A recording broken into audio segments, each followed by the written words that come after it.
It's your last. All right. Dan, can we get you over here, please, for a quick And I'm starting to do my live right now as we go. Amazing. All right. So. Yeah, but your friend is the one that made the song. Okay. He's slow yum. Oh my God! Hi. So we're doing a live. And we're starting now, even though we're not going on for like another 15 minutes. How many people do we have already? 10. We just started. So we got 17 people. Grab snacks, watching. Everybody. It's Hamster and Gretel at D23. But first, we're gonna take pictures. Look, there's Meli, there's Michael, there's Joannna, there's me, and Thomas. There's Thomas. Thomas is here. Karina is here. And also Brock. Yes. Show them here. That's what Brock wears so that people will know who he is. the fist puncher, because I can't punch people. Yes, you can. Okay, so I'm just going to hold this behind your back because we're getting our picture taken. Just get a good shot of my neck right here. Here, I'll set it up over here. Okay, yeah, that's good. Great idea. That's good. Put it down somewhere where they can see us. It's the magic. Michael with a good idea. See, I needed someone young. Great, there you go. Because it's technology. We're gonna take some pictures. Yes. Just wait for guys over here to take some pictures. All right, everybody. Come off of it a little bit. Yes. You're looking good. This is fantastic. I love the outfits. Did you touch someone's face? Yeah, she touched my face. I think I'm gonna buy her Look at how pillars. close it is to my hand. Now stay there. Stay there. I think we should all. Whose face did you This touch? is looking good. Let's just do a Michael's? couple more. You guys are great. Let's all touch. Guys, this is serious. This is so serious. Perfect. Oh. Excellent. You guys did great. Excellent. Thank you so much. Fantastic. So that's the glamour. Oh my gosh, thank you so much. Okay, go ahead. No, Dad. Go ahead. I got you. Go ahead. Go for it. You're Go ahead. supposed to tell us when we're live streaming. I told you. I came over and I announced it to everybody. All right, you guys, we're So. going to do some really quick pairings if you don't mind. Should we do Michael and Meli? That was like Yes. Okay, just real quick pairing photo. My sister, You- she used to sing with my friends, and she would like let them You in? be like an inch from the ground. Like she'd touch their back so that they don't like they I think am. she's gonna get her, and then they let go. Like, I don't know how to describe it. Just so we know. Michael and Also, Ellie, I let's get in the need more center time to here. actually think. And here we go, guys. That looks really good. It's so Oh, I love it. That's so good. Couple more. Awesome. Thank you. Excellent. All right. Are there other pairings you wanted? My hair is sticking straight up. It's Let me look at how my hair looks. Oh wait, no, but if I look at it from here, it looks. Let me look at my hair. Okay. Villains, get the villains. Cheat this way just a little bit. Let out a Yes. foot. Now that we've seen the outside, Good. Yeah. All right, with guys. me coming back up to the stage to hand you Perfect. the Oh, phone that so looks you can great. Afterwards? I love it. It'll be good. I love it. And I'm already going. So we're gonna do all this and then we'll walk them up onto stage. It'll be fun. Oh, that's awesome. So hats laid. Awesome, guys. Thank you. Excellent. So this is. Yes, here. I'm gonna come over to this side. Here, you know what? Just so I can practice doing this, there's a way of flipping the camera. No. So you can, there you go. Now. Oh my God, Dan, we're taking a picture together. Wow, the creators. I do. I broke it. The thing I've always said about Joannna is that she has entirely too much belt. That's my character. That is. When I describe Joannna to people, I'm like, Too much. that redheaded girl with too much belt, and they're like, oh, Joannna Hausmann. Yeah, it's my biggest talent. Yes. Nice, guys. Perfect. Couple more. Qué bello. What makes the sound? Thank you so much. Thank you. Fantastic. It's like what a snap essentially. So what are you going to talk about this one? I mean, I know you like to talk, but what are you going to talk What about? did you say? I know you like to talk. You think I like to talk? Love to talk. I am very shy and retiring is what I am. No. When you're not around for Zoom, it gets very sad. It gets very, and by sad, You just mean quiet is what It you mean. gets so quiet. Sometimes I'll get on a Zoom and I'm like, oh my God, everything is running and no one's interrupting, like for a story. And I'm like, oh, Dan isn't here. Everything's running smoothly. Oh my That's God. how you know I'm not there. That's how you know. It's like there's Michael. Hi. I was like, wait, what's going on? There's Michael. And what's new about Michael? Wait, what's new? Oh, what's new about me? Oh, It's all in this area. Oh my God, you got nervous. There you go. I was like, wait, what is new about me? What's What did I do? What's TMI just about to spill?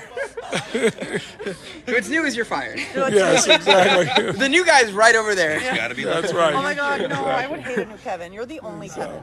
And look who else is here. What's up? Thomas How are you Sanders, doing? who plays what? Who do you play? Neighslayer. Ooh, Neighslayer. I got some shades. Excellent. That's pretty nice. And Thomas and Meli had a rap battle. We rap battled, Did. which was very cool. That new territory for me. How about you? New as well. It was my first time ever recording in the studio. We did that song. They beat me. Oh, really? That was it?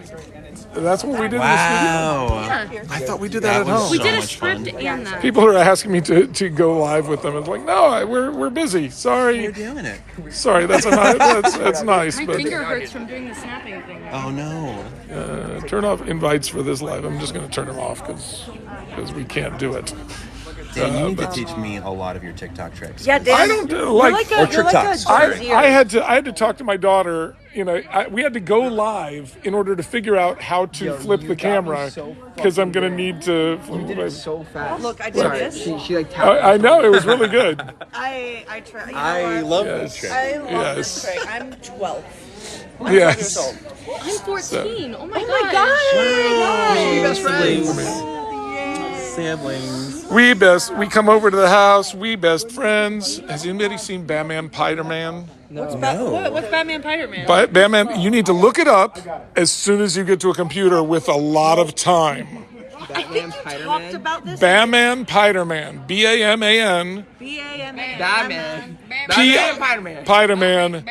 It will change your life. Batman Spider-Man will change my life. It's a YouTube thing and it's animated and it's one of my favorite things ever on the internet. Have you seen it? No, I have not. I'm Batman, I'm Spider-Man. I come over to the house, we best friends. It's just these two lumpy guys who are just Sounds like they like recorded roll everywhere they're going and they're dressed as Batman and Spider-Man. Honestly, that Batman sounds like my is- superheroes if I could choose. Yeah, Just no, people that that sounds. You would that you also would sounds absolutely like love my it. alley of comedy, just like. Absurd? Yeah. Yes. Absurd. It's so we were obsessed with it when we were making Phineas and Ferb. Was that a video? Oh, okay. So it was like it wasn't in like the Flash era. No, it may have been done in Flash, but it's a YouTube video that but it's a whole series. Yeah. There's like you got to set aside an afternoon. Oh, really? Wow. Yeah, There's a character there's development. probably Art. Arc? I don't know if there's an arc, There's twists. but there's a whole bunch of them. I don't know that I've seen all of them. And it's really fun. Oh, I love salad fingers. I couldn't. Salad fingers creeped me. Really? Is that the Creeped me out rusty so much. spoons? Yes. Yes. They showed that on the last day of school of music class. They let you just watch anything on YouTube, and somebody did that. And Don't Hug Me, I'm Scared, and Llamas with Hats. I don't know how they were okay with Somebody that. says, I'm a huge fan of Batman Spider-Man. Thank you for telling people about it. Yes. Oh my God. Can I Yes. tell you guys a funny It's so story? good. I got surgery while I was doing Hamster and Gretel on my face. It was. You were doing Hamster and Gretel on your I face, was and doing that's Hamster why and you Gretel on needed. my face. No, but I was waking up from anesthesia and I started repeating the name Marjorie Stewart Baxter. Oh my. Is that a real Marjorie person? Stewart Baxter, and people were like, what the From Salad Fingers. And it was from Salad Fingers. Oh. And the guy said, it's like, Marjorie Stewart Baxter. Literally once. Yeah. And it's And it's in inculcated your in my head. brain. Yeah, that is a part of online Americana. That history. That is. I have never I've seen. never heard someone describe like online as being I American. have Like that never Edward seen Hopper. Salad Yes. Fingers, whatever that. You should actually see Salad Fingers. I'm gonna have to. I'll look it up once they all tell me that they've seen Batman Spider-Man. Yes. I will look up. Okay, I'll look it up. Salad. Deal. That's what we'll do. I'm gonna film my reaction to Batman Spider-Man. Because I You feel like should. that's gonna be like right up my alley. It will be up your alley. Yeah, I love that type of movie. Yes, it will be directly up your alley. I love that. Are you excited for the panel? I'm excited for the panel. I hope that they have They're taking the. us soon-ish. Now, Does- should we About go? to take you backstage. Okay. We're just gonna hover there for a minute because it's better to be back there and ready than tripping over coins. Okay. Okay. Brock already has seen the stage. He's gonna be the first on stage, and he's got. And the then I'm first sitting set. next to The Brock. rest of you have handheld mics. Great. Our mic guy Noah says it works best if you touch it like to your chin. Really? Yes. Okay. I know. Smell the mic. We sanitize them between every set, so It's they're okay. I'd all prefer if clean. you didn't sanitize mine, actually. I mean, we could probably find one from the last time. Yeah, great, But cool. he says he gets the best. You can sanitize it as long as you lick it afterward. It's gonna look great. Brock will introduce you on. You're all entering as one. Basically, the mic is my only note. You also have a water bottle next to each of you. Thank you. Yes. Hey, I'm sorry, what did you just There's do? also it. Water bottles. screens in front of you. So Is that the water bottle dance? Yeah. you don't have to do Hydration. You'll be able to look at the little TV monitor. There should be a song about hydration in the So show. if you guys are ready, we'll go and we'll. There will be if we go on long Is enough. there another green room like backstage or no? So we leave our stuff here? You can leave it here, or you can leave it right there. It's the best view. They're right next to the stage. You can hand anything to me. Oh, I Like, what's happening and what are If you you want pointing things- at? What? Guys, there's Karina La Voz. Karina! La Cebolla. Do the Karina pose. There you go. That's exactly right. All right, we're heading up onto stage. We are heading up on stage to do the panel, and I tripped on that.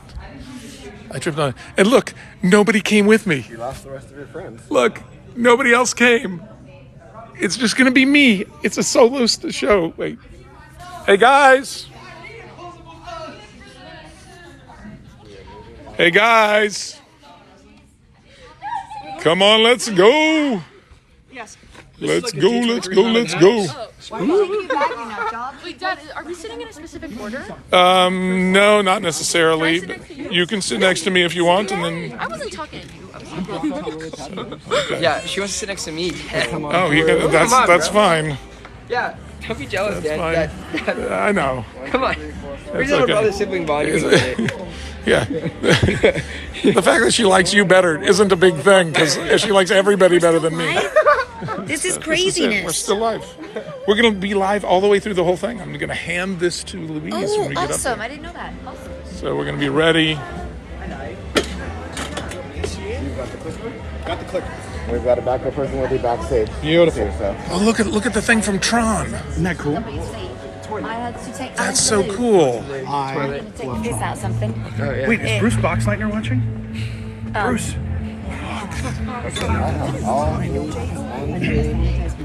Okay, I think we're all here. Where's Karina? Oh, she's I down want there. to go here because I want to sit next to you because I do like you, Dad. I'm not. Oh, you're so sweet. And then I'll be next time. Yo, we need to hang. Excellent. We have a minute to spare. Way to go, team. All right. You are beating my other panel of 8 people so far. All right. What panels are that? Marvel. We don't. Yes. Yeah, let's talk bad about the other panels. I'm live on TikTok. The Eternals. Yes. Actually, I love the Eternals. Internals is You're great. watching, yeah. Deborah Chow. Yeah, I like it. I had to pee like the entire time before my first panel because I was. Remember, I'm live. Dehydrated.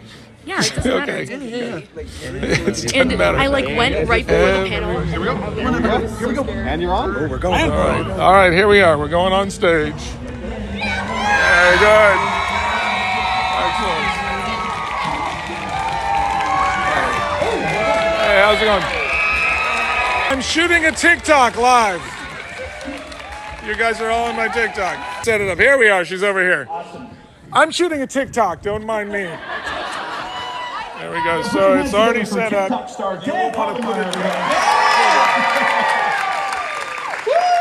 You know, I have to say, Dan, it is amazing what you've done with social media and the fact that as a storyteller and animator, you've been able to pivot and reach a whole new audience. I think we have so many fans here of Hamster and Gretel and Phineas and Ferb here today, yeah? Right? And to everyone watching on TikTok, yes, we're so excited to have you here.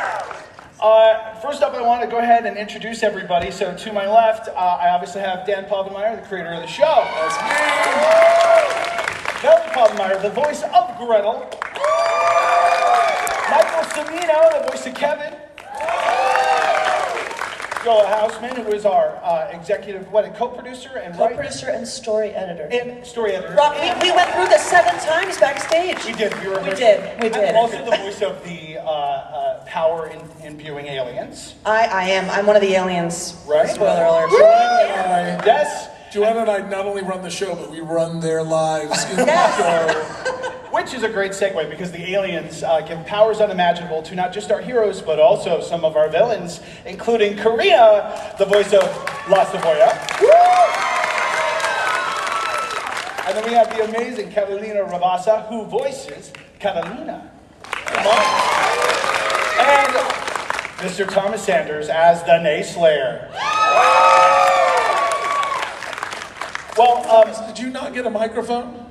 Do you have a mic, Thomas? Oh, okay. I put it over here so I didn't drop it. All day, Thomas and I are both like, we're very big Disney fans, so we keep forgetting that we're supposed to be doing the interviews.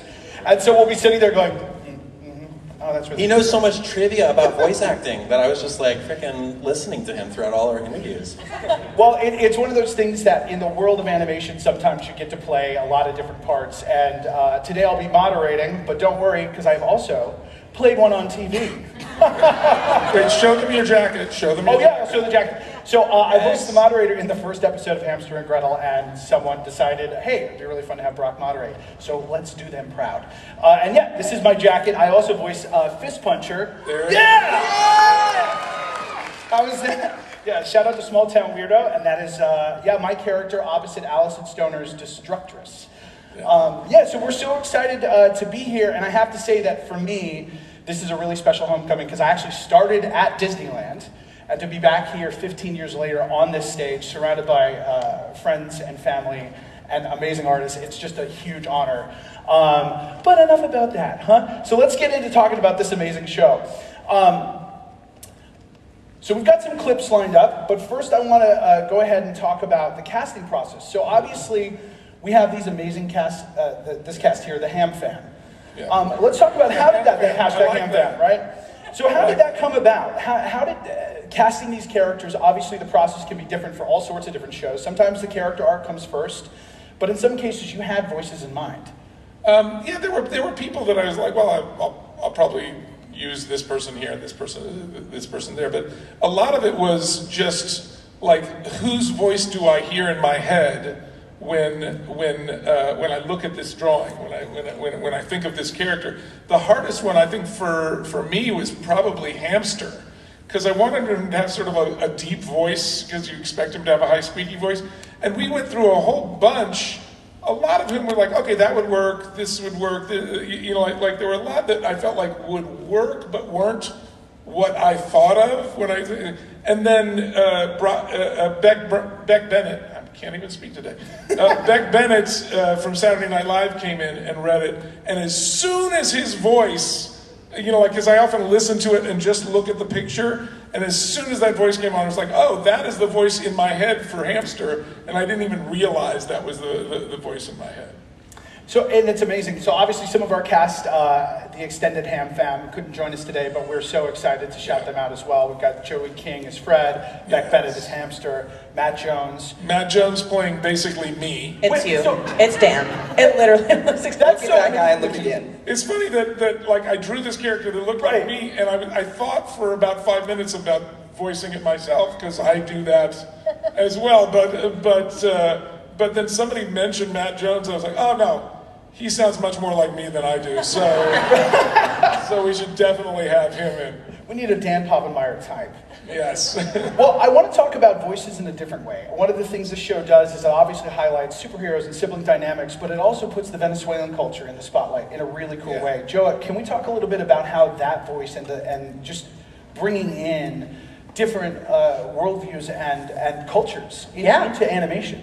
Well, okay, so me and Dan met like 7 or 8 years ago. I was doing content on YouTube about being Venezuelan American. There's a Venezuelan? Yeah! Oh my God! Yeah. I love it. Very excited. It's my It's Dan's daughter. So Dan reached out and he was like, hey, my name is Dan Povenmire. I created a tiny little show called Phineas and Ferb. If you're ever in LA, let me know. And I'm like, this is fake. This is stalker. Yeah, and so then he was like, come on over. We're making arepas. You can come and meet my wife, who's Venezuelan. And I took an Uber to his house, and I'm like, I'm gonna get murdered. And he opened the door, and it was Dan. Thank God. And since then, we've had a friendship, and Venezuelan is the reason we became friends. His wife is Venezuelan. And when Dan asked me to join the team, I was like, number one priority for me, honestly, is to make the mom Venezuelan based off your wife and also off my mom. And not only are the characters inherently, Latino and American at the same time, but we've incorporated it into characters like the villains, like La Cebolla. Karina is also Venezuelan. And even the design of the apartment. I met with art director Dorothea, and for the first couple of weeks, she was like, tell me what your house looks like. And I'm like, we have this painting, we usually have this artist, this. And so when you watch the show, perhaps you don't pick up on a lot of these little symbolic things, but from the house to, the villains to everything, the filter with which we see it has this Venezuelan twang. And I'm very excited to see it on Disney. It's so crazy. It's like, oh my God, 7 years ago, people didn't even know where we were. It was like, is Venezuela in Africa? And now it's like, no, we're on Disney. So here we are. It is not. It is not. It's in South America. Well, and look, I think the amazing part of this show, too, is not only are we reaching just whole new levels with storytelling and opportunities, but we also have just a whole new group of social media artists coming in as well. And I think that's one thing, pivoting a little bit into the rest of our cast, and Thomas and everyone. Yeah. We have Liza Koshy in the show, who's not here today, voicing Veronica Hill. We've got Priya Ferguson, we've got Alison Stoner voicing the Destructress, Romy Dames as Hiromi. And it's amazing to get all these different artists together to create this world. So I actually wanted to ask the cast, if you will, and it's weird because I'm in the cast also, but I'm tired of talking.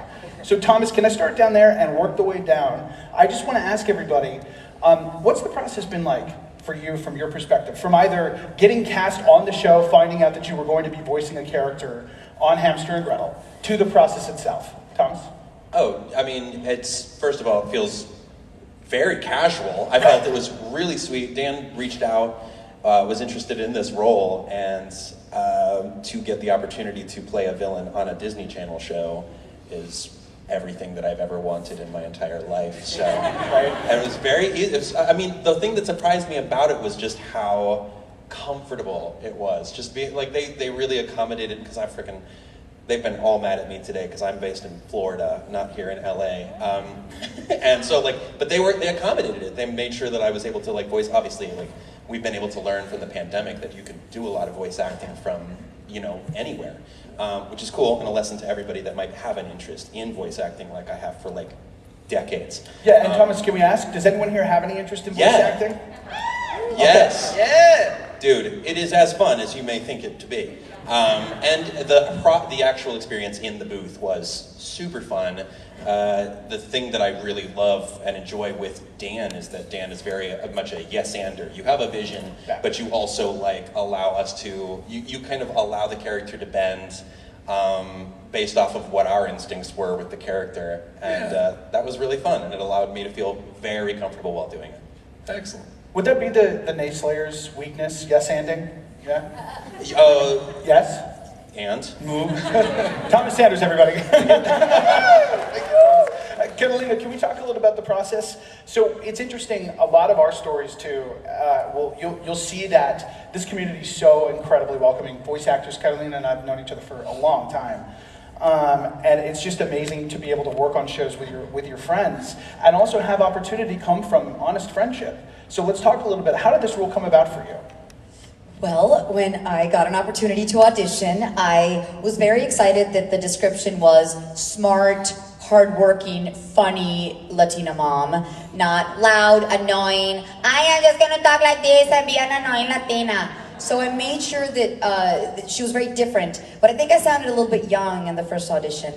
I didn't hear anything for months, and I was like, oh my God, oh my God, oh my God, oh my God. And then I got a call back. So you better believe I went home and studied the YouTube, because Joannna is awesome and has put her mother all over her YouTube channel. Yes. So I studied those videos really carefully, and one specific one is where Joanna's mom rants. Yeah. And I recorded the important stuff, and I would repeat it to myself until, literally driving to the audition at home, I show up, at the callback. It was hilarious at the callback. She came in and she sounded like Joanna's mom. It was insane. I was like, It was like half of, like the character's sort of based on Joanna's mom and my wife, and she knows both of them. And she came in and did this spot-on impersonation of Joanna's mom, and we were like, oh, that's her. It was like a super You know what's funny is I know Dan and I know Joanna, and I didn't think I was nervous, but my hand under that microphone was like shaking, and I'm like, I'm going to talk about Joannna, because I am Joanna's mom, and she literally talks like this.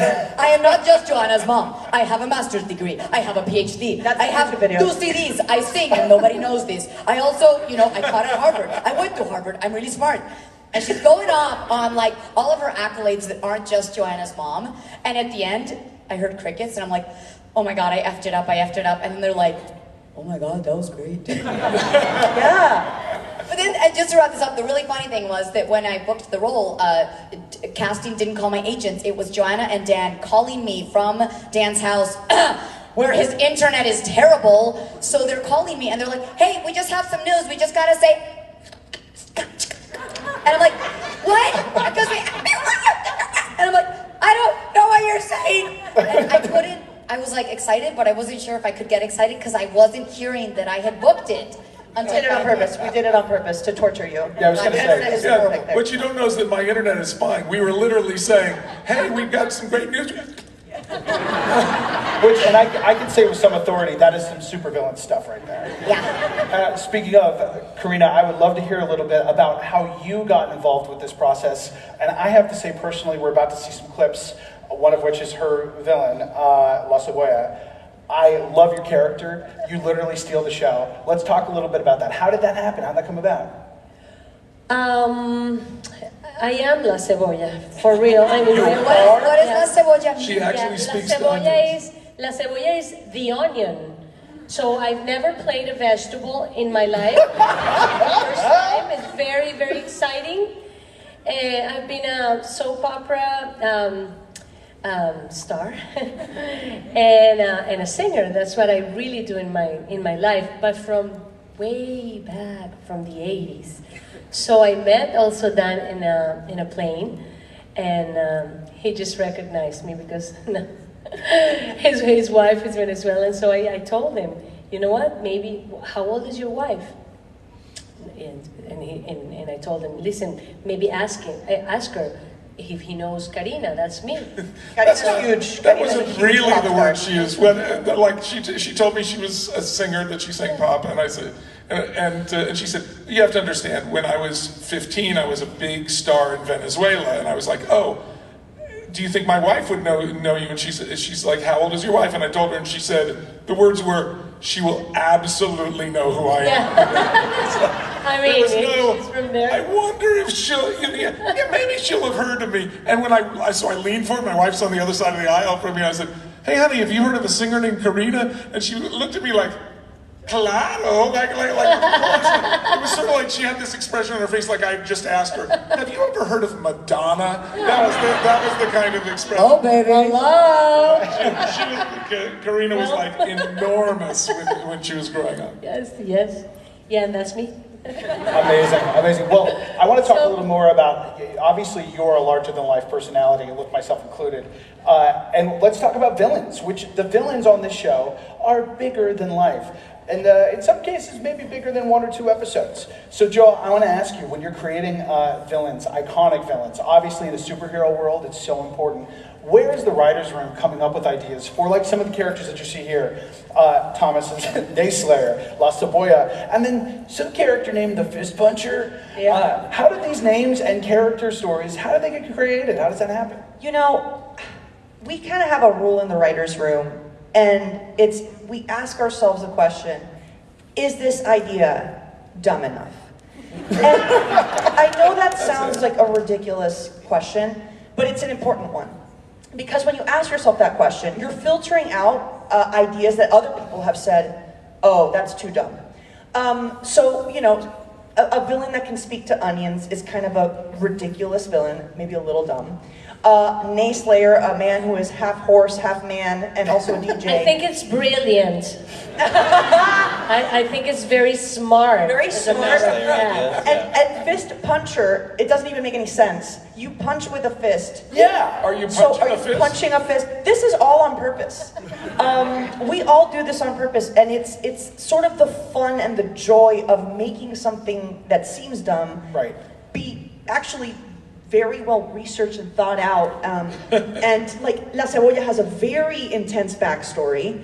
Her story makes sense. Right. Her story makes sense. So, you know, when you ask yourself, is something dumb enough, is actually asking yourself, is this original enough? Is this something that someone hasn't thought of or hasn't thought it was smart enough to put on TV before? And so that's where I think a lot of our inspiration comes from. Look, and we have a clip, and I've always been told since I was growing up, onions speak louder than words. So let's actually see a little of La Cebolla in action. Yes. I love this. You want to talk a little bit about the clip here, Joanna? What are we about to see? Oh, I think you need to introduce this clip. This is your I haven't singing. seen it. You haven't seen it? No. What are we going to Told see? you this backstage, Joanna. Oh, yeah. No, I don't know what they're gonna. I don't know what they're gonna see. Tu canción. Ah, la canción. La canción de La Cebolla. Oh, that's mi canción. La canción. This is the I mean, that's a story. That's her story, This right? is her backstory told in song. I've written 500 songs for Disney, something like this. And I realized I'd never written a tango, so I like listened to several tangos to sort of get the feel of what kind of chord structures they would have and stuff. And I've never sang a tango. That's right. So never done it. So I was like, this should be like a tango. It should be like a Latin song, and wrote it. And she came in and just knocked it out of the park. So. Love the hair, love the body. That's the body I wanted. Thank you, thank you. You got it, baby. No, I love it. Love the. We've got a couple years until the next D23, so I want to see a La Cebolla cosplayer. Let's roll this clip. Oh, and maybe go back. Oh. This is on purpose. We're gonna act it out loud. Building up the tension. She's gonna have to sing it live. From their TV. I was on the popular telenovela, so melodramatic. My fans were ecstatic till my character got salmonella. They wrote me out of the show. There was not a thing that I could do. For the writers, they all knew my only shortfall was that I just could not cry on cue. I thought that maybe I could get my job back if I cried. There are 75 or 80 onion remedies that I have tried, but still no tears. It was here in my darkest hours when a light from the heavens shone down on me and gave me this one superpower. Now I talk to onions, 'cause the onions hear me when I speak. I guess to be truthful is not all that useful, but at least I can say I'm unique. Call me La Cebolla. I have this power that came from the sky. Porque no puedo llorar and no longer stop, so the rest of the world's going to cry. Call me La Cebolla.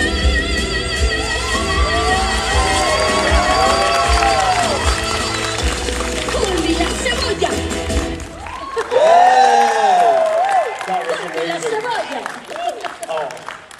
That was crazy. That note, and I heard that you held that for 4 hours. That's true. Yeah. That note, I held it for 6 minutes and a half. Yeah, after recording, I was like, I hope they got this one because I think I'm gonna faint. Let's not repeat this. Con la cebolla. Right?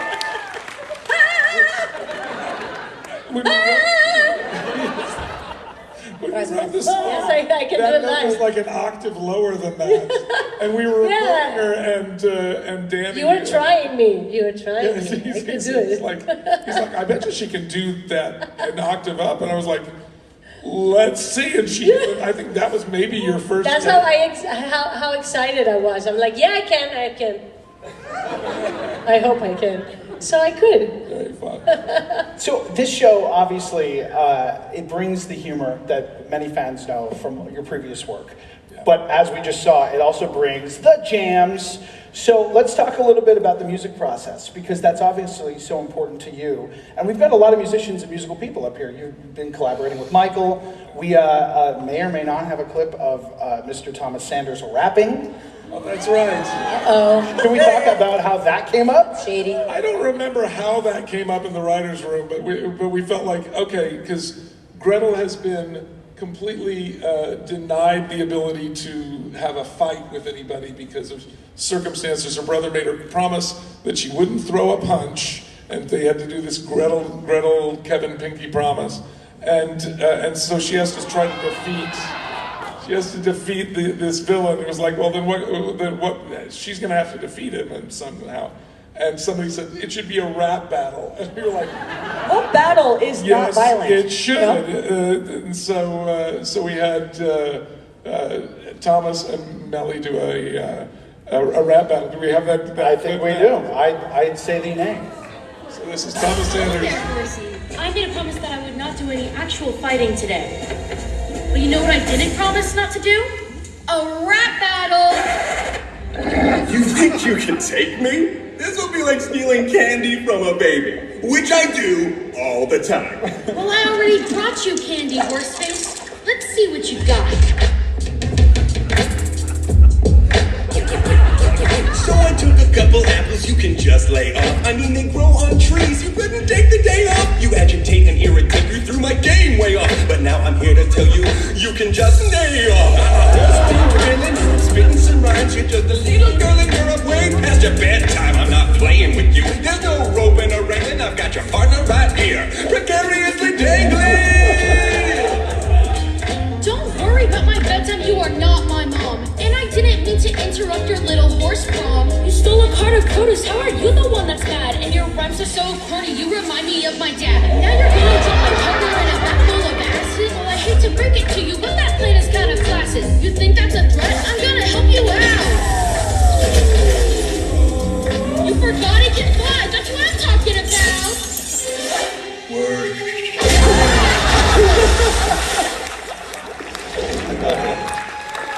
Yes. Wow.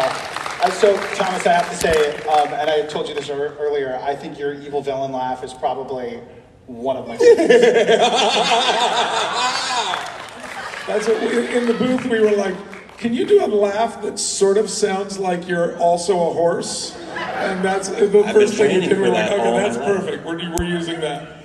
So obviously we're having a little bit of a villain moment. Look, you know, we're close to Halloween, the Oogie Boogie Bash is happening, and it's a hashtag Hotville Summer, so it happens. I'm gonna make everyone go Catalina and onwards. Give me your best evil villain laugh, go. Oh, Catalina onwards. Oh, got it. I'm so bad at this. You got it. I'm so bad at this. Yes. Nailed it on the first This is try. great. No.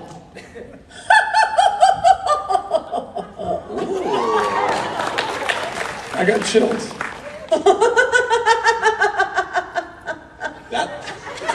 Excellent, that was great. Okay, Michael, you got this. Do I? Yeah. Yes. There's different types of villains. You got it, son. Yes! Yeah! That was great. Okay, Meli, what do you got? I'm sorry in advance. I'm sorry in advance. Okay, Dan. I did a lot of laughing as Goofus.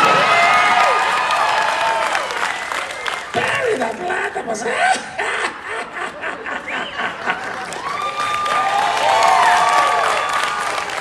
My ears, Brock. That's pretty good. You want to hear mine? Yeah. Well, okay. As Lyle. As Lyle? Okay, I don't even think, if I had a laugh, it'd be more like, ha!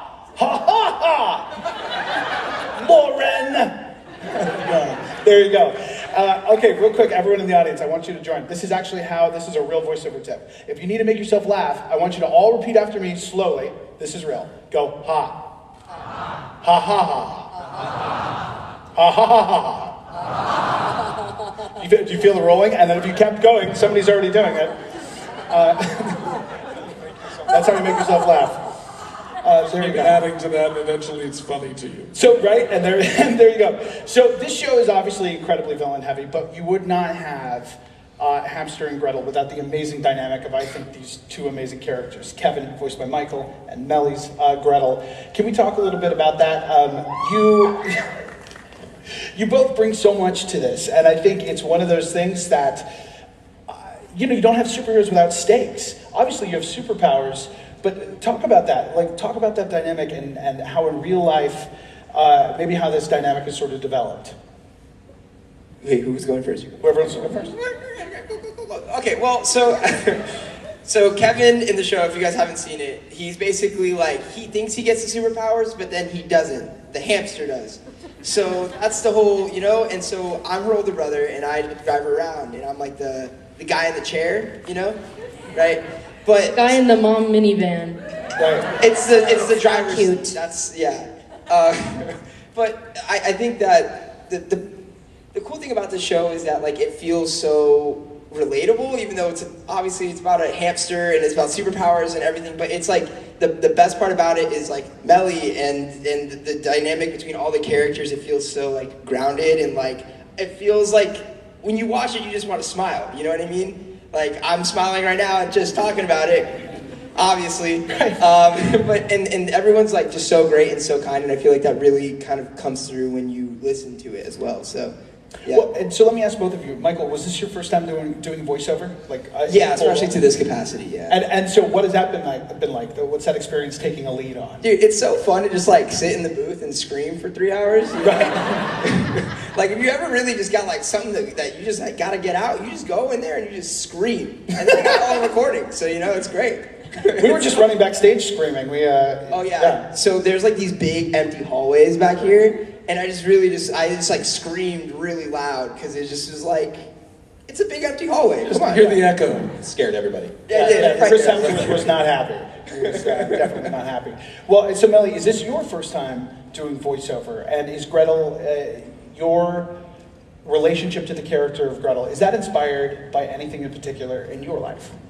This is my first professional voice acting gig. I did temp lines for my dad's friends and for him. That's how I got the part. I was just doing the temp lines since during quarantine, my dad couldn't get someone very easily. So I would just do all of the female voices along with my sister. Hi. Sister. And then my dad did all the male voices were me and the female voices were the two of them. And then we recast a lot of it for the pilot when it was done. And we just didn't recast her for the audience testing pilot because it all worked, and then it tested through the roof, and people really loved that character, and the executives were sort of well, let's look around, but if it's not broke, maybe we don't need to fix it, and everybody else that we heard made us appreciate Meli's performance more, and she's got my sense of humor, so she sort of says things the way that I would want them said, and the character's sort of based on her. So yeah, we have a lot in common. We're both annoying. We're both very loud. I'm a little bit of a brat. I'm just gonna be honest about it. Okay. Can you fly or lift? I sometimes.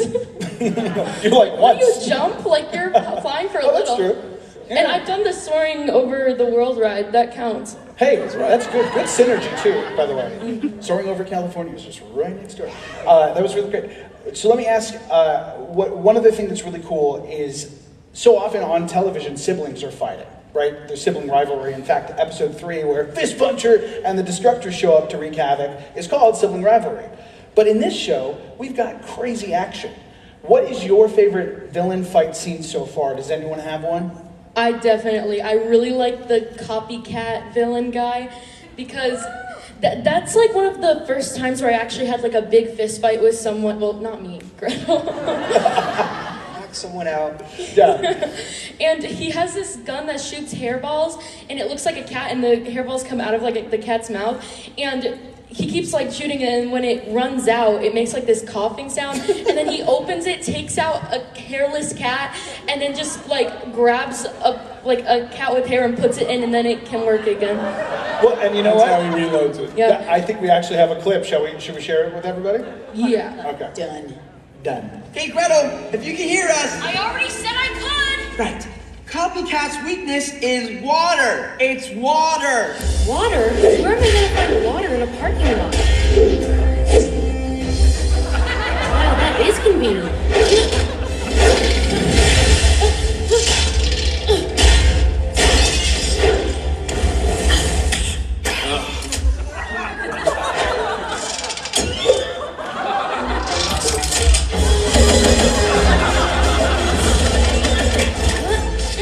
This air was too sticky.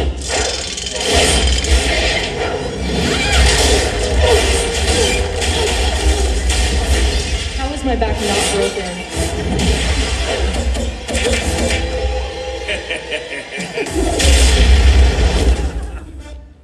Excellent. Come on.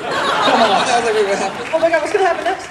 That was excellent. And as someone who owns a naked cat, I can say that is actually how they're made. They are. What I love most about that scene is where she blocks the extending arm with the car, and then it picks up her and the car and smashes her through those things. And I was telling somebody earlier that I felt like if we had done this show in the 70s, we would not have been able to do that to a little girl on screen. And I think because there's been this, because of Captain Marvel and because of Wonder Woman, these movies and Black Widow have really allowed us to be just as much action oriented with a female character. And when I show this to kids, they're thinking, this is cool. They don't think, oh, this poor girl's getting hurt by this guy. They want to see her come back and punch somebody. And I think that's progress. I think it's great that we can do something that's that action oriented with a female character and a young female character. The entire cast, the way that you're incorporating the villain of the week to really open it up to so many different worldviews, and again, just amazing actors. The copycat, by the way, was voiced by Eric Bauza. Shout out to Eric. But does an amazing job in that episode. But villainy is obviously a really big part of Disney animation history.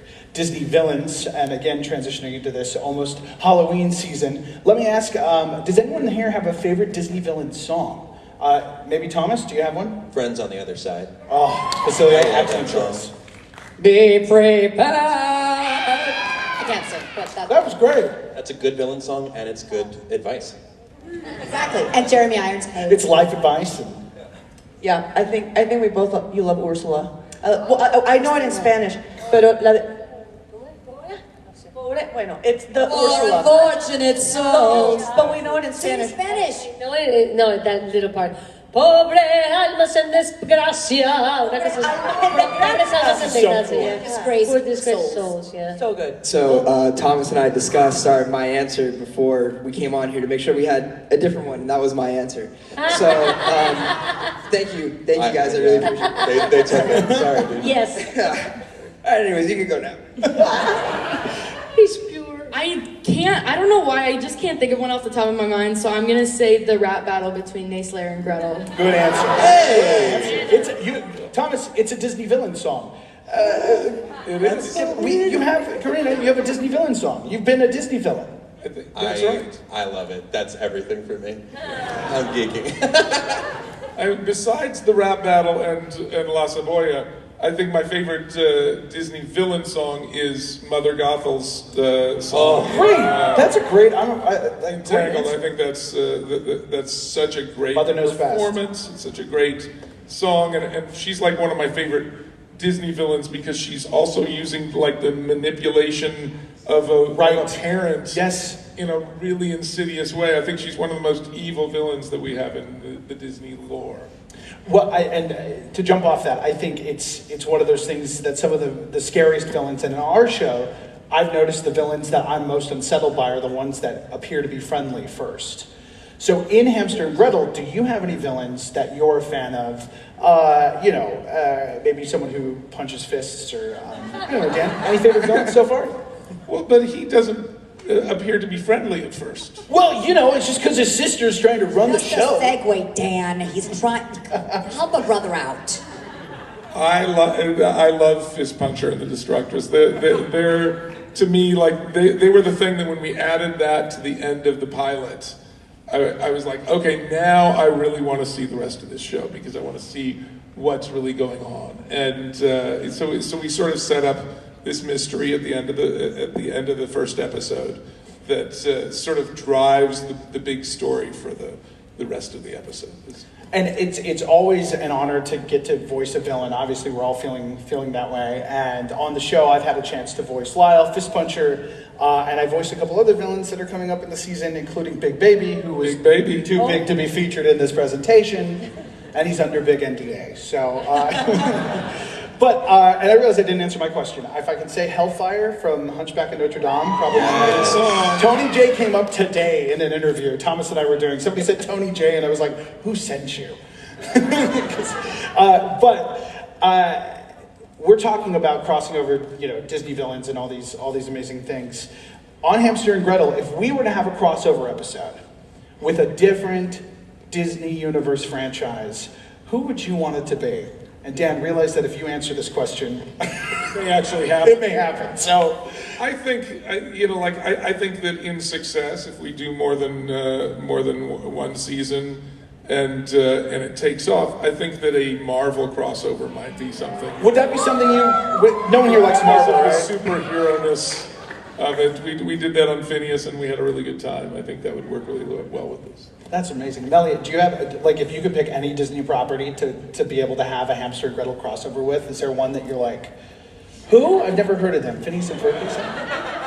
I was going to say Owl House, because I just really love that show, and I think it would be cool to see if Gretel could get witch powers. Since she already has superpowers, maybe that could help her. And I also think that Hamster and Amity would be good friends. I love that. Michael, do you have any thoughts? I'd say Gravity Falls. Yeah. Yeah. Got some culture up in here. You know what I'm saying? Oh, yeah, but that one, I think that would be really cool. That's awesome. Joa. So I'm a millennial. Surprise. Thank you. It's weird when they clap for that. This is going to sound ridiculous, but Lizzie McGuire. Hilarious. Also, could you imagine the animated Lizzie McGuire next to Gretel? It's because it's from it's in the title sequence. She's animated. We should stop talking about this. She kind of looks like Gretel. The Hulu exec in the back is waving to stop. So great, we're good. Yeah. Awesome. I would love to bring Phineas and Ferb into one of these episodes. How about it, Dan? Wouldn't that be That great? could probably happen. I could talk It to will? her. Yeah. Talk to somebody, Dan. Yeah. That's the other superpower I have. Manifest. To manifest. I want Timon to sing with the hamster. How cool Because is like that? hamster is so jaded and so like whatever. Imagine him singing Hakuna Matata. Right? Done. In that deep, back steep baritone. Totally. He would just do Matata. He would just do that. Totally, exactly. I definitely came from the generation that had Kim Possible, and it had a very similar structure. All those villain team-ups from Kim Possible. Oh. Call me baby. I'm just saying. I grew up on the Disney afternoon. I'm just going to say it. It would never happen. The gargoyles, if the gargoyles would show up, I would lose my mind, and I would probably punch some stone fists. So can we talk about Joa and Dan? Obviously, we are, tomorrow is the 6th episode of our show. It's going to be premiering on Disney Channel. We've got a whole lot of show left, like a whole lot. So what surprises can we tease for everybody here? What can people expect? Is there anything that we're able to share? Surprises. Oh my gosh. Is it surprises? We can't actually tell you what they are. I mean, I think we can. I guess we can. We do get into what is going on with the aliens a lot more, and especially in the second half of the season. We've set up this mystery with them, and that starts getting really addressed about halfway through the original. Yeah. So it's like a third of the way through the season because we got extended, and that starts to drive things in the second season. And there's enemies become friends, friends becomes enemies. There's a there's a lot of intrigue going on in the second half. And someone finds out about Gretel and Hamster's powers. There's at least one person who... What? I know who it is. Well, there's...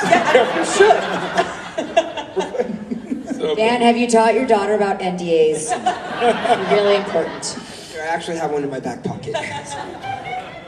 But yes, somebody in the group does find out about Hamster and Gretel's powers accidentally, and there are repercussions from that as well. But Dan, don't you think that, I don't know, over the course of the season, you know, we sort of honed in on the tone of the show, and I feel like as every episode continues, the show it's getting better. It becomes more of itself. Yeah. I don't know. I feel like the show's maturing. At the premiere party, I introduced the show and said, okay, this is you know, I'm very proud of this pilot, but I do feel like the show has gotten better almost every episode for like the whole season. I feel like it's really getting to be more of itself as it goes. So what you're about to see is the worst episode of Hamster and Gretel.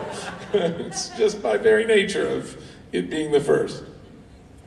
So we're going to open up for questions, and I also want to remind everybody that, again, tomorrow morning, the 6th episode of Hamster and Gretel is going to be on Disney Channel, and you can watch 5 of them right now, not right now, but after this, on Disney+. So if we want to go ahead and jump to some questions, I think the cast is ready. You guys, there's a microphone right over there. Right on top of running there right now. Is ready. Oh, look, someone's already there. Yes, me from earlier. Yes, hi. Yes. So can you just let us know your name, who the question is for, and what your question is? I'm Taylor. My question is actually for Melanie. Melanie. It's Melly. Melanie, I'm so sorry. No, it's fine. Good, you good. Sorry.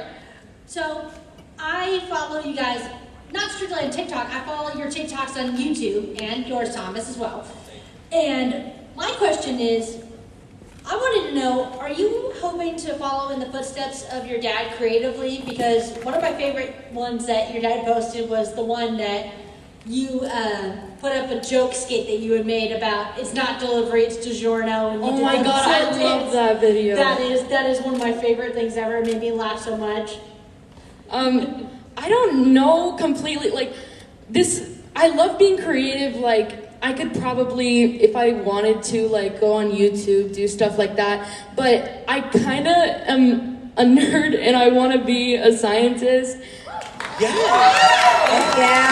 I was thinking I could put those two together. I'm thinking of, I actually, like, already wrote out, like, a script for this. I'm thinking of doing, like, an educational YouTube channel, like the kind of thing that my chemistry teacher would show to the class. Like Charlie is so cool-like and stuff like that? I don't know what that is. Yes, you need to look him up. He does a lot of fun science stuff. Okay, Charlie I is so will. cool-like. It's a lot of fun, but yeah. Like John Green, my sister says. I'd love to see it. I can't wait to see what you come up with and see more of the show. I'm loving it so far. Awesome. Thank you so much. Thank you. And yeah, hopefully, you know, the science doesn't lead you to following your dad's footsteps into a career of Doofenshmirtz like evil. Well, I'm going to try to push her into evil science, specifically. Go ahead. Hi, my name is Sarah. Hi, Sarah. My question is for Dan. I wanted to know, in terms of getting picked up, how much easier or more difficult was it after having had 2 very successful shows already on Disney Channel? I like that you're caricaturing Milo Murphy is very, very successful. That makes me happy. I'm fortunate that it was Yes. canceled. Yes. Because Weird Al is amazing. Yes, I'm super, super proud of that show, and I think it did exactly what we wanted, but it just never found the audience. But Phineas and Ferb, we created in 1993. It took us 13 years to sell it, 16 years to get it on the air. Hamster and Gretel I created in 2019, and it got picked up in 2020. So it's a lot easier once you have a hit show to convince somebody that you can make a hit show. So the answer is a lot easier. I also have stickers for each of you, so I'm just. Oh, excellent. That's so sweet. I don't know if we have someone that might be able to grab those, and if you want to leave those at the chair, maybe someone from the team can grab those. Awesome. Thank you so much. Thank you so much. Thank you so much. So sweet of you. All right. What's your name and what's your question? Hi, my name is LJ, and Hey, my LJ. question is also for Dan. Of all the characters you've played, if you had to live as one, and where in the universe that you've created, where would you live? Oh, it would probably be Klimpaloon, the old-timey bathing suit that lives in the Himalayas. That seems like a pretty simple life to me. You did the voice for that too, right? And I would live in the Himalayas because that's where he lives. So I think that's what I would do. Great answer. Great question. Great answer. Tron. Huge fan of Tron. What's your name and what's your question? My name is Rebecca, and my question is mostly for this half of the stage.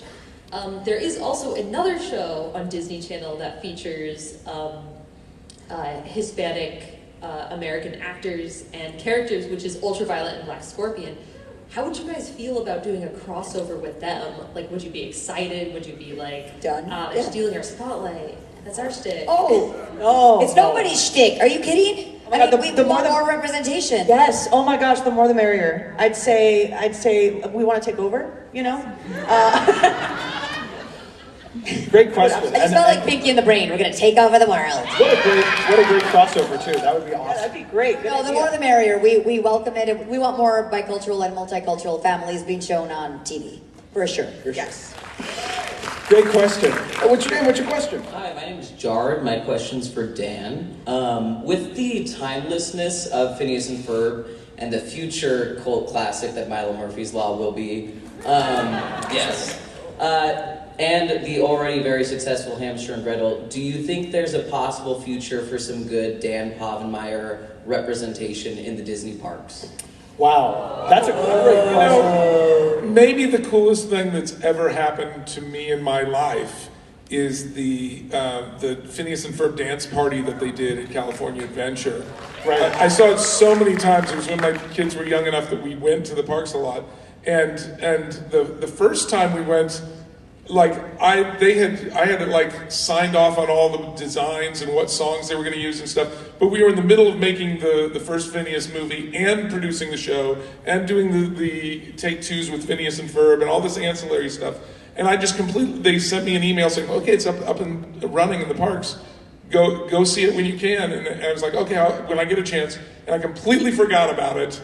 And like 2 months later, I'm in the park and like we're walking around and I suddenly go, wait, I think I remember an email that said I went over and I talked to like whoever was like I found somebody who said, excuse me, is there by any chance like a Phineas and Ferb dance party that comes up? And they say, oh yeah, starting in 15 minutes, it's right over there. And I was like, oh my God, and I had not even told my family that existed. And I just brought them over and I said, hey, there's something going to happen here that you guys will probably want to see. And then that happened in front of them. And my wife and I just sort of hugged each other and cried the entire time. And that was the coolest thing that's ever happened. So I would love for that to happen again. I think, anything that they want to do, being part of this thing that happens over here, that was such a big part of my childhood, is like that's the best thing. Well, and what a great answer. And I'll also say, we just talked about this last night. Dan didn't remember this, but I was still working as a cast member. The last day the Phineas and Ferb parade happened, and I met Dan and Swampy all those years ago on the last day of that parade. And that moment led to being up here with all of these amazing people. So the Disney parks are absolutely magic, and I'm hoping for some Hamster and Gretel. If you, Joe, like off the cuff, like if you could come up with a Hamster and Gretel ride or attraction. That's a great What do you question. I think I'd love to get on the alien spaceship. The alien spaceship would be great. Yeah, like once we reveal what the aliens are, I'd love a ride where you just go and wreak havoc and make villains. I could see like the Spider-Man, the Spider in the theme park. We should mention because it's Disney. There's a Spider-Man ride where you were in a car, like J. Jonah Jameson's news car, and like they fling you around and all the supervillains. I feel like you could get into Kevin's van. Yes, give him the Kevin any day. That's so much better. With the villains. Oh, that would be so cool. Catalina, did you have one?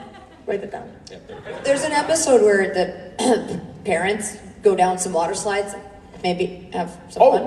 And I saw some water slides yesterday at the hotel, and I was like, I want to oh my God, there's so many kids. I'm gonna be the weirdo creep adult that like slides down, so I refrained. But I think it could be a thing. Yeah, and I'm just saying, when you see Big Baby is just begging to be walking around these theme parks. Just a gorgeous character. Ew. Thank you for your question. Hi, my name is Isabel, and before I start, I just want to say that I love all of you guys, and you guys are doing really great up there. But my question is kind of just for like everyone. Besides your own character, who do you relate to most? Yeah, that's a great one. Can we lightning around that? Meli, do you want to start? I usually just say myself. This is going to be hard. Oh, that's your answer. She said anyone but yourself. Well, that is true. That was the question. Someone I relate to. Yeah, any other characters? Who's your favorite character other than I was going to be sweet and say Kevin, but then I think I could say Big Baby. Big Baby. We almost going I sweet. relate Big to Baby. Big Baby on a personal level. Michael, who's your favorite character that you relate to that's not the character you play? Hamster. He's like my alter ego, I think. Like whenever I'm like wake up fresh in the morning, like I'm just like, hey. Yes. What's going on? Until I get my cup of coffee in, I'm just completely just like, what's up, dude? I have to say, Veronica Hill, voiced by Eliza Kofi, is so funny. And originally, this character was just like an information character, just a character that's there to like tell the audience what's going on. But slowly, like she's so funny in the booth, she just like devolved into a very flawed, weird reporter who puts way too much about herself into her reports. So I can't wait for you guys to see more of her. She also dated Big Baby. Fun fact. Or he was a big baby. I'll go with Hamster also. I love it. He's like Silent Bob, like a millennial Silent Bob who never talks, but when he talks, he says stuff. I would say Kevin, as an older sibling, I've had to take care of my little sister way too much, even in our adult years. I mean, she's an adult who can take care of herself, but there's always that thing of like, yeah, I'll drive you here. Yeah, I'll, so definitely, there's a big connection with that. I would say Fist Puncher because I feel like I have the sibling rivalry that Fist Puncher has with his twin sister, but with my 3 brothers. So there's a lot of that going on. That's great. And I'd say my answer is actually Bailey, voiced by Priya Ferguson. Because Bailey's such a great character. And I think that naivete of like, you remind me of my friend Gretel, who's also named Gretel. And it's, just that really open-mindedness, like, I really connect with that. So sweet. Yeah, of course. Thank you, Dan, for creating like my entire childhood. Yes. Hello, hi, I'm Dan. Hey, good to see you. You too. So this question, I guess, is for Dan. Correct me if I'm wrong, but I've assumed that the title is kind of a pun on Hansel and Gretel. Yeah. What made you think of that for the show? I think somebody mentioned, because we had a production assistant named Greta, and somebody mentioned, like when I was taking the hamster drawing around and showing people, it may have been Carla who said, "Oh, you should have Greta be in the show, and then it would be Hamster and Greta."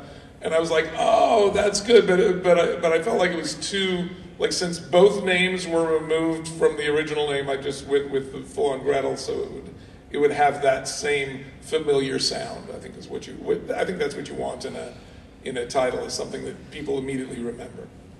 Thank you. Great question. Thank you. Hey. Hi, my name is Hevel, and my question is for Thomas. Do you have any advice of being an evil character if you want to be a voice actress one day? Yes. How can you be an evil villain, and how can you become a voice actor one day? So any tips? Absolutely. You just gotta lean into the laugh, lean into the drama of it all. The thing I think we love about villains is they ham it up, and it's just, you just unabashedly lean into that dark character. I feel like those are the ones that really, Dun, dun, dun. yeah, make it stick in our memories, and then just like work on a laugh, work on a fun laugh. When she does Varian, this is her as Varian. Love it. I like it. Oh, great. She's having so much fun trying to be Varian that she forgets that she's supposed to be evil Varian. Oh, right. Well, so we would love you guys to do a Tangled the Animated Series Crossover. magic crossover. Well, you never know. Yeah, but another Gotham. yeah, no, that'd be really fun. I'll say the other thing is being a villain is about being the hero in your own story. And so, like you're talking about, that's someone like Pat Carroll, who just passed, who was the voice of Ursula, who really was the voice of so many villainous childhoods. Really, making these characters starts with the heart. So just remember that. Thank you. Great question. Oh, hello! Our smallest fan. I'm Phineas. This is Perry. Oh, nice. My name is Ninja, and my That's amazing. brother-in-law and I were both actually very interested in doing voice acting sometime in the future. And I wanted to know if you have any, like, what is your #1 top tip into starting into voice acting? I have what you do is you sell a show to Disney Channel, and then you hire yourself to do one of the voices. Keep that in mind. There's a fabulous website called iwanttobeavoiceactor.com. Check it out. You'll find so many tips there. It'll help you a ton. So.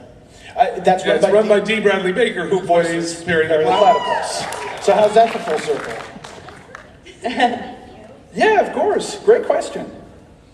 That's a cool shirt. What? Phineas and Ferb, never heard of it. He's got a Second Dimension shirt on, which is that's awesome. So my name is Tyler, and this is a question really for all of you guys. I'm wanting to be an aspiring actor / musician. What would you guys recommend, in terms of anything really?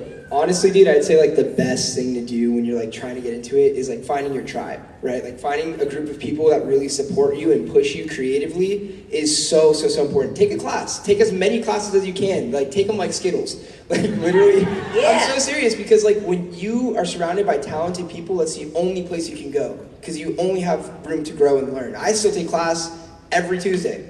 I've been taking classes for 11 years now, and I still take them. It's honestly so important, and I think training is like the best thing to do.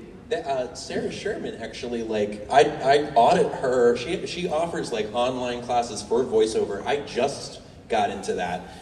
Sarah Sherman is like a casting director and our voice director. She's our voice director for this show, and those little you can audit that class for it's very reasonable, and you learn a lot in regards to acting.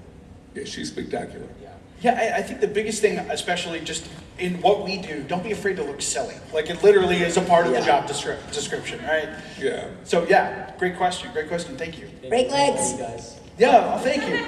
We got time for probably 2 more questions, maybe 1. What's your name and what's your question? Hi, my name is Liam, and this question is for Michael.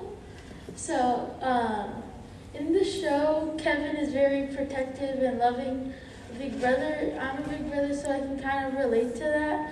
Do you draw any inspiration from your life to help with that role? You are so freaking cute. I'm sorry. This is the sweetest thing ever. So I actually I grew up an only child, but I have 9 cousins just on my mom's side, and they all used to come over all the time. And I feel like really the biggest thing is just when you know how when you just really love someone, you just want to protect them. That's like a universal thing. It doesn't matter if they're your younger brother, your younger sister, your older brother, sister, your mom, your dad. When you love someone, you really hold them close to your heart. I feel like, at least for me, and I feel like that's kind of just where I pull from, is because the people I love, I always want to keep them safe. So.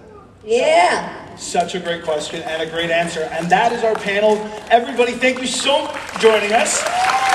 Remember, tomorrow, new episodes of Hamster and Gretel, Saturday Homecoming Fever, in which you might see a dance battle with Fist Puncher and Kevin and the gang, Dr. Eel Good, and I just want to give a round of applause to this amazing casting crew, to Dan, to Michael, Joa, Karina, Catalina, and Thomas. Thank you so much for being with us, and thank you, D23. Yeah, thank you guys. The improbable duo that you've heard about, faster than a scooter, stronger than battle. There's a little girl and a domesticated rodent. Excellent. There we go. Everybody say hi. There you go. Hi. There we go. Oh, you have live stream? I was live streaming the entire thing. There you go. Bye bye. Good job. Well, that nice was answers. fun. Nice answers. That was fun. I hope you enjoyed that. Let's hear. Let me turn it around so I can say goodbye.